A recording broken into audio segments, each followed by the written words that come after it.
it's Artie Lange from the Howard Stern Show, and what you're about to see is an experiment. A buddy of mine, a comedian named Joe Matarese, came to me about a year ago and said, I got an idea for a TV show. We're going to have a comedian go on stage and do his set, a comic who's fucked up in the head like me, and then right after his set, we're going to bring a shrink on stage and do a shrink session in front of the crowd at the club. So this is at Caroline's Comedy Club last year, great comedy club. I do a 15-minute set, and then a shrink comes on stage with my buddy Joe Matarese, the comic, and does a shrink session. The guy is Matt Bellis. He's got a PhD in clinical psychology. And if you like what you see, try to pick up my DVD. It's called It's the Whiskey Talkin', and you can get it at artie-lang.com. If you have it, you'll recognize some of the jokes with some new shit thrown in there. And you can also go to joematarese.com for more about Joe. That's it. All right, welcome back to What's So Funny. We have our final guest here tonight. I think you're going to really enjoy him if you guys listen to The Howard Stern Show. You've seen him in many movies, Old School, The Bachelor. Give it up for Artie Lange, everybody.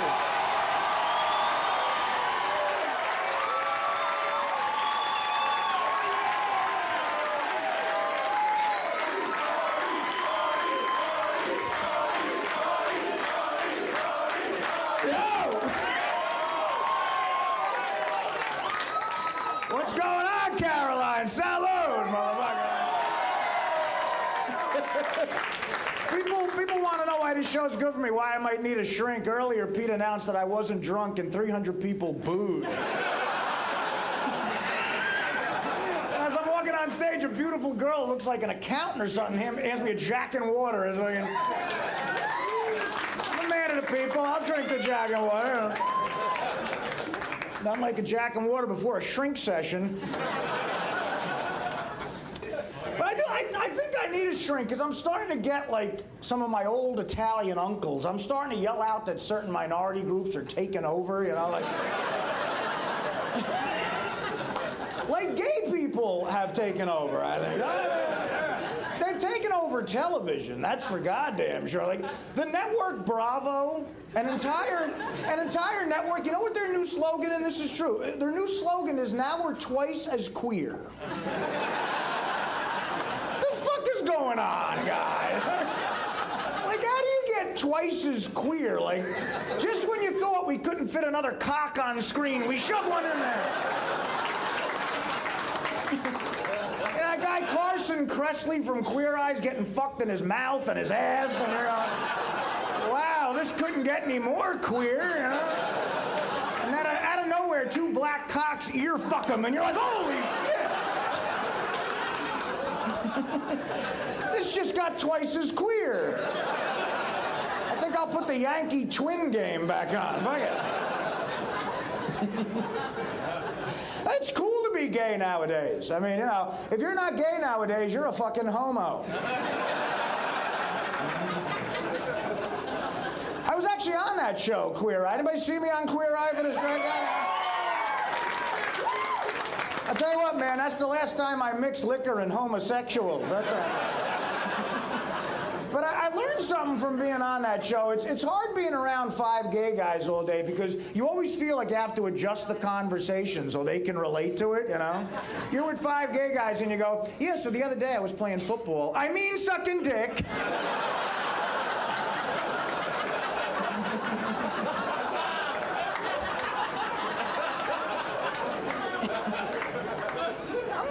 Shows, and my friends say it's because I'm homophobic. Now, you know what? Maybe I am homophobic. I don't hate any group of people, but what is homophobia?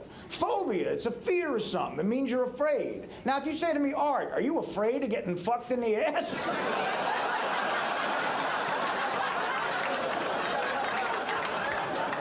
I don't want to offend anybody, but I'd have to say yes. It might be my single biggest fucking fear. Getting fucked in the ass. I'm also afraid of heights. But I'd have to put getting fucked in the ass right up there with heights. They both have different things that scare the shit out of me. Like with heights, you're up high, you're looking down, you might fall. And with getting fucked in the ass, you got a cock in your asshole.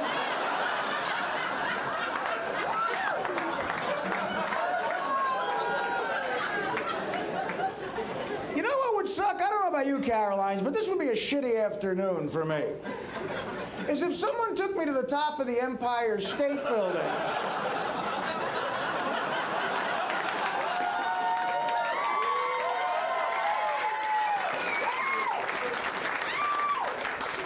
And then fuck me in the ass.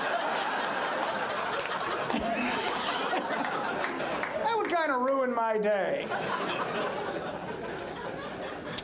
And fuck being gay, straight. I just wish I was good looking, man. I wish I belonged to that good looking club. You count on me. Fuck it. Good looking chicks rule the world, but now on top of everything else, good looking chicks, they want our sympathy. They all go on talk shows like Jerry Springer and they say, I know I'm beautiful, but feel sorry for me. I got molested as a kid. My uncle fucked me. You have lunch with a drop dead gorgeous chick and she goes, I know I'm gorgeous, but hey, my uncle fucked me. Take a look at me, honey. God fucked me.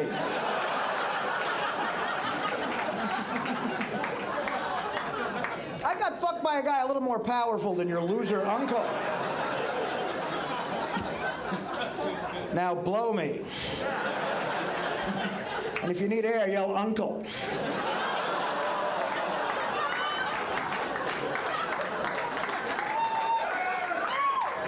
It's Sunday afternoon, the Pope is dead. Let's get offensive. Come on,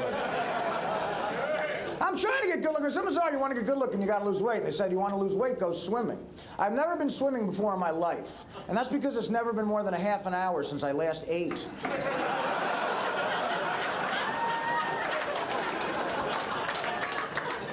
I used to be a lot thinner in the 80s, but that's back when I was exercising.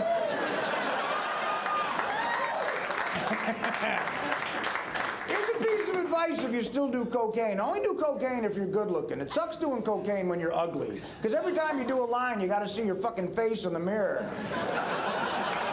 You know, you're like, holy shit! There's the whole reason I'm getting high in the first place. My ugly fucking fat fuck me face. Shrink's got a lot of work today. I got a lot. I do drink a lot. Someone said to me, Art, what's a wild night of drinking? You look like you've had a few, and I have. A wild night of drinking to me is when you drink so much that eventually you pass out, and when you wake up, you're naked in a police car with 2 cops. But the weird part is, you're driving.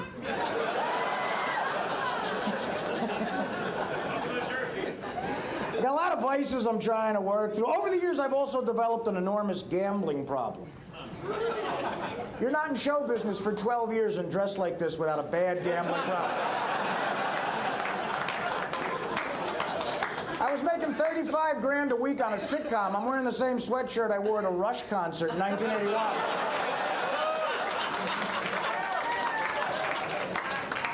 And the reason I got no money from gambling is because I like to bet on New York football cocksucker fucker fuck me in the ass Giants. The Giants haven't covered a goddamn game since the Reagan administration. And the Giants used to be, this will get into my psyche a little bit, because you get an actual hatred for people that are involved when you lose bets, you know, like, the Giants used to have this old guy who announced the games on the radio. He had, like, Alzheimer's disease, and he was a drunk. His name was Jim Gordon. He always made mistakes on the fucking radio. So if you had a bet on the game, you didn't know what the fuck was going on. This is a true story. This guy, Jim Gordon, would say shit like this on the radio. You'd have a bet, and he'd go, Sims drops back looking for a receiver. He's going way deep, long, long, way down for Baker, baby. Touchdown Giants. No, he dropped it.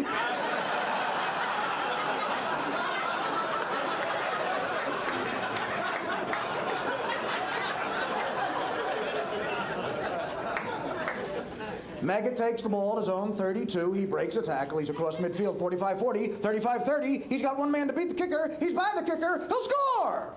No, he stepped out at the 5.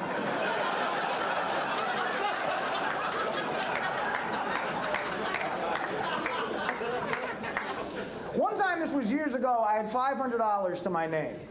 So I put $1,000 on a Giant game.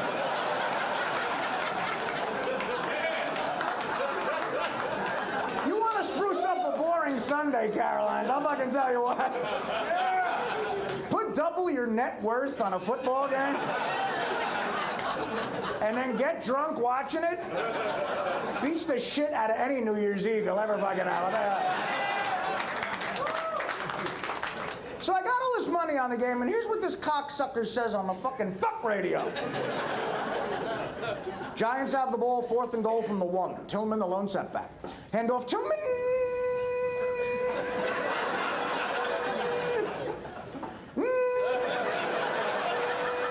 Maybe.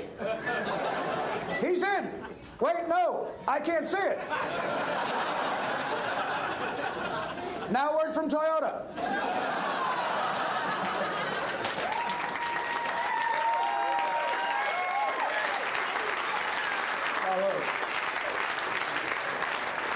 But as horrible as the Giants are, the Jets are even fucking worse, man. Got any Jet fans in there? My uncle was a gambler, and he had a funny quote about the Jets. My uncle told me once, he goes, when he was a kid, he was into the Jets, and then he got older and he got into girls.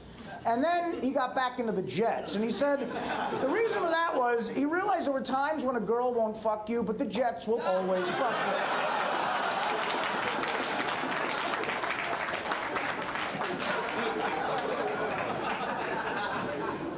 What can I end with? What's a good story to end with right before I see a shrink? The big story. That's how, well, you know, I got a similar one. I used to snort heroin, so I shit my pants a lot.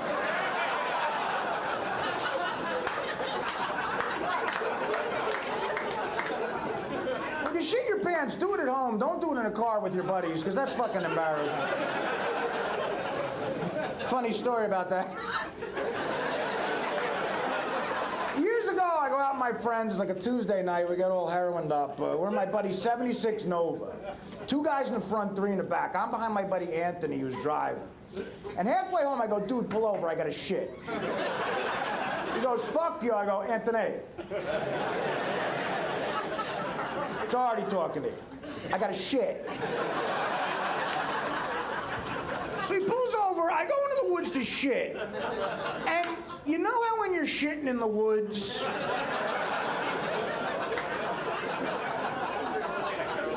and you're on heroin, you know when you pull your pants down, it creates like a bridge right here?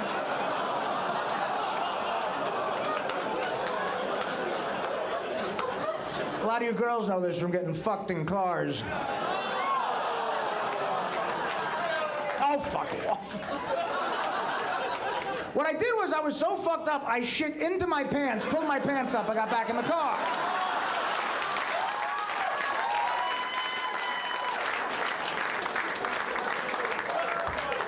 Which sort of defeated the whole purpose of going into the woods. I could have just done that in the car and tried not to tell anybody about it. Well, I get back in the car and we start driving, and my buddy Pat goes, what the fuck stinks? And he says, oh, Artie shit his pants. And I go, no, I didn't. Then I felt the squish, and I said, fuck, I must have shit into my pants. Because it wasn't the first time I had done it. So they go, dude, listen, we can't take it. You got to take your pants and underwear off and throw them on the side of the road. So, sorry, ma'am. So they pull over, I throw my pants and underwear on the side of the road, I get back in the car, but the problem is I still had like a shitty ass, you know? And God forbid I get the Led Zeppelin Nova interior dirty. I got my ass propped up, and finally they go, dude, look, you gotta walk home. So I get out, I walk home. When I get home, I go to open my door, but of course my wallet and keys are in the fucking pants I left on the side of the road. So that night it was fucked up. I slept on the lawn. The next day, I missed my SATs.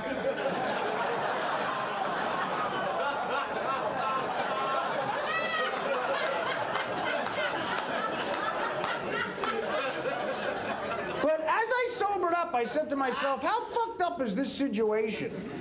Somewhere on the side of the road, there's a pair of pants with a huge chunk of shit in them.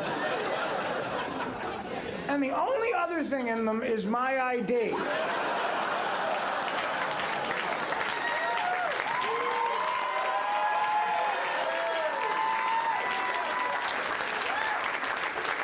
finds a pair of pants and goes, some loser shit his pants.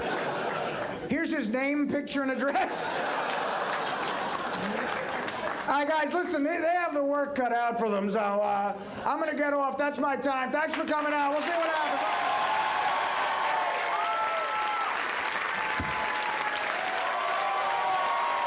Welcome back to What's So Funny. We're here with Artie Lange. Artie Lange.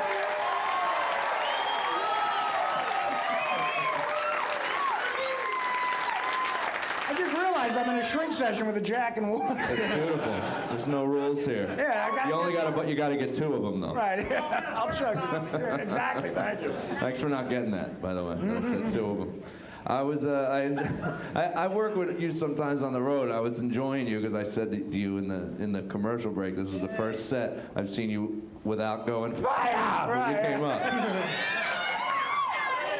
I know. Well, I mean, you got to give the fans in Cleveland what they want, otherwise they. Yeah, but fire has become a signature piece for me. That's like my Rosa. I It's know, like my I know. Rosalita. Fire! The beat's working for a living. I'm curious, Artie. Listening to your set off stage, I'm curious about any relationships in your life and how they might be affected by the alcohol, the gambling. Yeah, well, I do. I have a great girlfriend. You'd be surprised. She's like, she's a school teacher. She's really got it together. She's hot, and she thinks I'm an alcoholic. I mean. I think she has some issues with my drinking. What in absolutely. particular bothers her about it? Well, I mean, a good story when I'm on the road a lot, and when she's not with me on the road, this has happened at least 3 times. I get back to the shitty fucking hotel room, and Joe can attest to that, the Hawthorne Suites in Pittsburgh. And, the manager of the club said he could get Percocet, but then he couldn't get Percocet, You're at a Denny's waiting for a kid with acne. Or fucking, so he's got a friend who can get Vicodin for you. And you end up just having a Denny's French slam breakfast and you go to bed. But I call my girlfriend up drunk and I'll ask her to marry me. But I won't remember doing it the next day. That's romantic to do it over the phone. So the next day, from the airport, I'll call her on my cell phone. She'll go, so do you remember proposing? And I go, oh, God, no. And she's like, I go, what did you say? She goes, what do you think I said? It's the 3rd fucking time you've done that. And she said no every time. So I think the drinking's becoming a little bit of an issue. Why do you think it continues, Artie? I mean, obviously you've had a lot of success in your career lately. Right?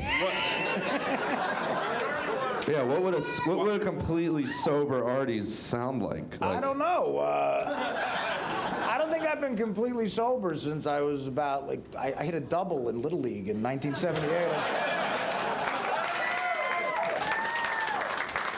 I don't know. This gig I have now, a morning radio show.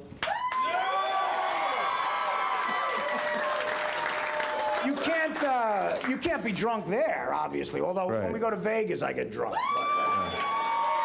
But Artie, I've never seen a human being get more rewarded for being A loser. I mean, how does it make you feel that these guys are supporting this behavior so much? That makes me worried for them and their family.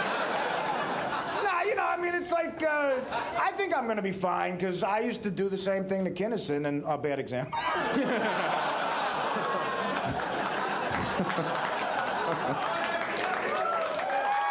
See, But I'm dead in a year. Just remember me, you motherfucker.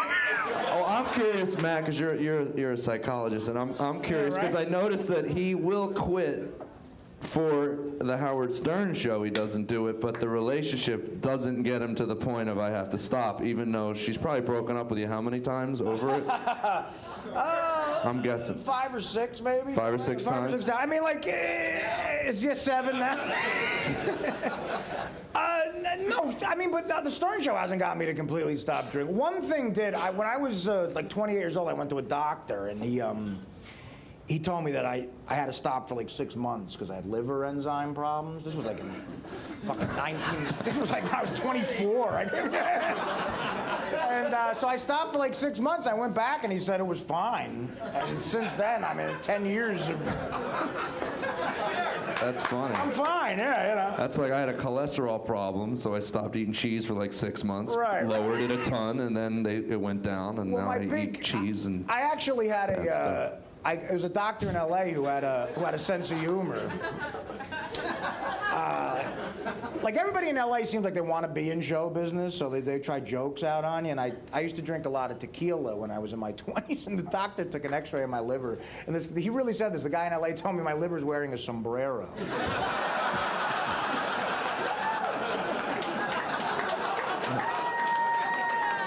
then like I didn't laugh because I thought maybe that's an actual medical condition. And the guy's like sitting there waiting for the laugh. I got all these doctor waiting for a reaction from me to laugh, and I'm like, oh yeah, good one. Are there ever any moments when you seriously get scared about? Does your behavior actually scare you, or does you?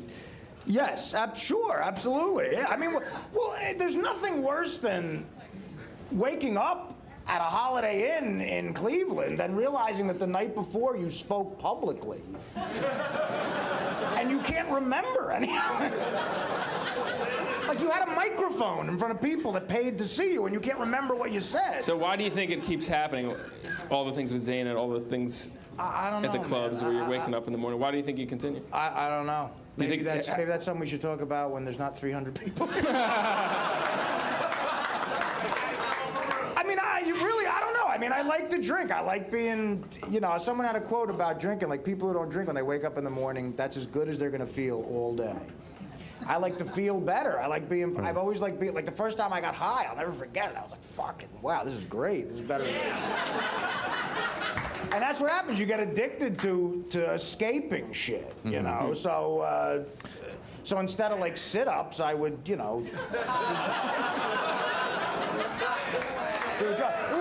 What do you? I can't fucking win. You can't win, man. These What do you? I was actually part of it. I was on the other side of an intervention once for a kid who was on steroids. And I didn't know how to, I said the one drug I've never done. I don't know how to react to it. We were at a fucking intervention. We were waiting for the kid. Usually when you're at an intervention, you're waiting for the kid to come back from a binge. He's at a casino on heroin. This kid was at a spin class. When he gets here, what am I going to say? He's a mess or something? Look at you. Look at you. You're a mess. You're getting too cut. You're too... But Artie, you said too tan. You said you're trying to escape something. I mean, here's a guy. You're a successful guy. People listen to you all over the country every single day. What people want to know? What are you escaping from? It seems like you've got the life. I don't know, man. That's the problem. When I find that out, I guess it'll be over. No, I don't know. I guess there's. Is there ever any downtime where you're ever like, you know what the hell am I doing? Is there ever that? Or you're just like, this is great, I'm never changing? No, there's definitely downtime where like, See? Yeah. See, this may be preventing you, Artie. This is why it's always good to have 300 Howard Stern fans in a shrink section. It's unbelievable. It's a good idea for a show. Actually, it is a funny idea for a show, but we're the victims. Right. Me, Norton, and Vanessa will be leaping over the Verrazano Bridge later. You guys will get picked up for a Spike TV or something. Well, plus, I mean, what's it like being on Howard Stern? Basically, besides Howard and Strip. Robin, everybody else is way fucking more fucked up than you. Right, I know, yeah. That's the thing, you get no sympathy, and you're around like, right, exactly, like there's people like, you feel good about yourself, Beetlejuice. Do you guys know Jeff the Drunk Curl? guy makes you feel great about it. Yeah. That guy just shows up. He makes like these noises at the end of a sentence where he's just gonna throw up a lung. Like, just go, show me where the subway is.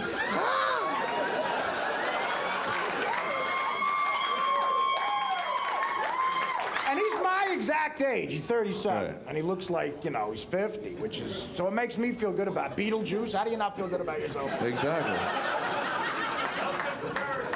Does Dana have any insight into why you keep doing it? We've had some pretty deep conversations about it, but, you know, she's a school teacher, so sometimes we grade papers together. And, I realize there's 8th graders that are way more together than me. But the funniest thing, you talk about people on the show, after the last Vegas trip we took, I got drunk and I passed out. And they took me up in a wheelchair and all this shit. And I got a voicemail. This comedian I work with a lot that you guys know, Bob Levy. He was with Beetlejuice on the road, and Beetlejuice saw me in Vegas, and Beetlejuice left me a voicemail and said, "Hey, Artie, you're a mess." So that's a wake-up call, I think. When a retarded I'm curious. midget. Do you have any friends that you hang out like on a lot with that just like are kind of, you know, like straight-laced? Yeah, oh, absolutely. Yeah, I got buddies who were, you know, married. I'm 37. I got buddies who have 12-year-old kids, little league practice, the whole fucking. And they're not big drinkers, or? No, absolutely not. So what happens like if you go hang out with them? Well, I'm able to turn it off a little bit, you know. I mean, well, you've seen me on the road, like, well, the last city we did was Dallas together. Right. And that's like, you know, fucking Texas, man. They'll get you in a headlock. You were tame, drinking. though. I mean, you were Yeah, pretty tame. well, Dana was with me. The drinking cuts down when she's there because, you know, I have to perform in bed.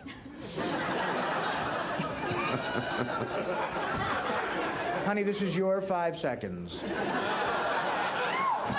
Because, I mean, even on your DVD, I noticed, which I thought was really unique, is at the beginning of your DVD, it comes on and says, "For Dana." Right. And then immediately, the music kicks in, the whiskey talking, and you're like, "Ah, fire!" And you're just drinking Jack Daniels out of the bottle. And I'm like, you're pushing her away within 3 seconds on your DVD. We all make compromises in life.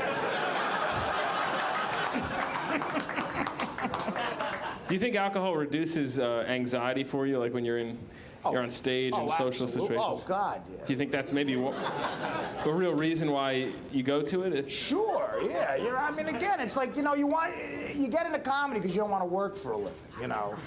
And then you're on stage and it's like a big party and like they're drinking. I'm fuck it, I'll just drink. Want to drink? Let's drink. I don't give a shit.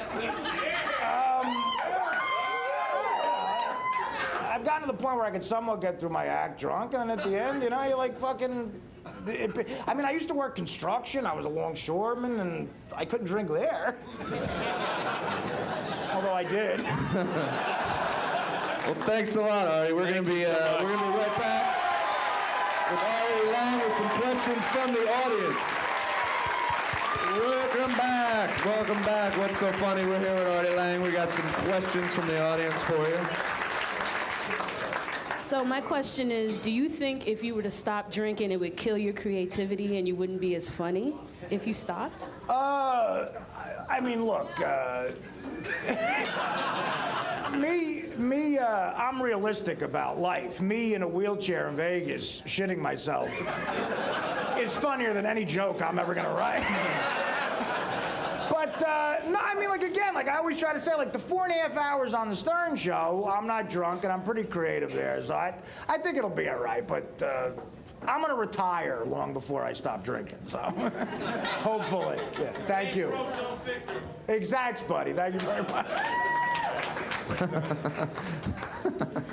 What's up, Artie? What's up? Wah. Why? I created a fucking monster. That's what's amazing about Artie. Before that, I just want to address that you're like the nicest famous guy that I've ever met, ever. I mean, Artie, when I open for him, he'll pull me in the other room. What did they pay you? I'm like, they gave me this. He's like, you need more. And I'm like, all right, you know, I can't say no. I'm getting married in October. Hey, what the fuck? Yeah, exactly. I don't want to have it here. fire. No, I didn't mean it that way. But yeah, and people come up to you constantly, and they're like, "I love the show. I listen. Wah, fire!" And you're like, "Yeah, man. You know, you don't ever punch anyone right in the fucking face." Right, well, it's gonna suck when I get cancer eventually. Wah, I got cancer. Wah. Are you sometimes glad that you've actually done coke because it gives you so much material? Well, it's weird. How can I say this without encouraging young kids to do coke? It's all right.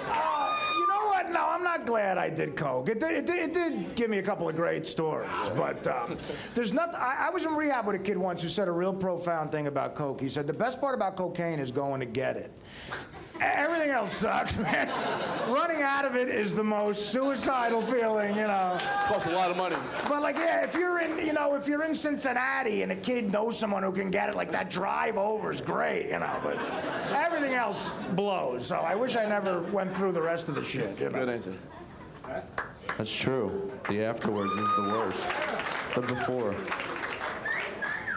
I have to say, by the way, I love you. Thank you. Every morning, you make me laugh. Do you ever? I'm like walking to work, listening to my Walkman and laughing. People probably think I'm crazy, but anyway. That's fine. Thank you. Do you ever get sick of people hounding you for always drinking? Like, you're just having a good time. Do you ever get sick of that?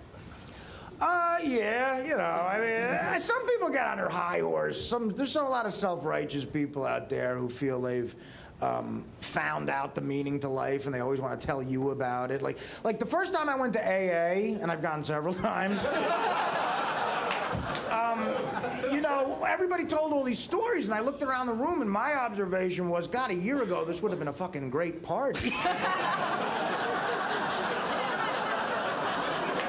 Now it's just a bunch of self-righteous people telling me not to drink. Like, this one chick got up at an AA, and I'll end with this, but this one chick got up at an AA meeting once. She said, you know, just 6 months ago, I would get really drunk and get on a table and take my top off and yell. What's wrong with that? And she goes, I wish you people would stop drinking. And under my breath, I'm like, geez, I wish it was 6 months ago. So everybody's got to figure out life for themselves, you know. And when I do, we'll see what happens. Hope it's not too late. Well, you're doing a great job. Thank you. Yeah. Thanks, man. I appreciate it. Artie Lange, everybody. Artie Lange, what are you plugging, man? You got any plugs? Well, I have a DVD out called It's the Whiskey Talk, and it's my stand-up. You can get it at artie-lang.com and in stores. So, guys, I love you. Thanks for coming out on the show. Thank you so much. Thanks for it, everybody. Thanks so much.